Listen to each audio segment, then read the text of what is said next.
ஹஹ Shankar Jai Jaishankar subscribe பண்ணுங்க.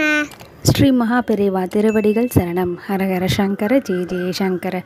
பக்தர் ஒருத்தர் மகாபெரிவாவை பார்க்குறதுக்காக வந்திருக்கும் பொழுது தாம்பூலம் வச்சுட்டு நமஸ்காரம் பண்ணிவிட்டு மகாபெரிவா எதிர்க்க உட்காரார். பார்க்குறதுக்கு ரொம்ப கவலை சோர்ந்த முகமாக உட்காந்துருக்கார்.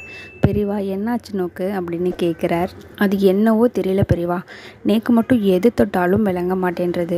என் கூட வேலை செய்கிறவா எல்லாம் என்னை தாண்டி முன்னேறிட்டு போயிட்டே இருக்கா, ஆனால் நான் மட்டும் அதே ஸ்டேஜ்லேயே இருக்கேன். என் குடும்பத்துலேயும் பாருங்க சண்டை சச்சரவுன்னு வந்துட்டே இருக்கு. ஒரு 2 மணி நேரம் சந்தோஷமாக இருந்தாலே திரும்ப 4 நாள் கஷ்டப்பட வேண்டியதாக இருக்குது. நீக்கு அதிர்ஷ்டமே இல்லையோ அப்படின்னு கூட தோணுது பெரியவா. கையில் காசும் தங்க மாட்டேன்றது, மனசில் நிம்மதியும் இருக்க மாட்டேன்றது. எனக்கு என்ன பண்ணுறதுன்னே தெரியல பெரியவா அப்படின்னு சொல்லி புலம்ப ஆரம்பிச்சிட்டார். பெரியவா சொல்கிறார், உலகத்தில் இருக்க எல்லாருமே ஒவ்வொரு வகையில் அதிர்ஷ்டசாலி தான், ஆனால் அதை நீயா உணர்ற வரைக்கும் அது உனக்கு தெரியாது. சரி, உனக்கு அதிர்ஷ்டம் வர்றதுக்கு நான் ஒன்று சொல்கிறேன் சரியோ?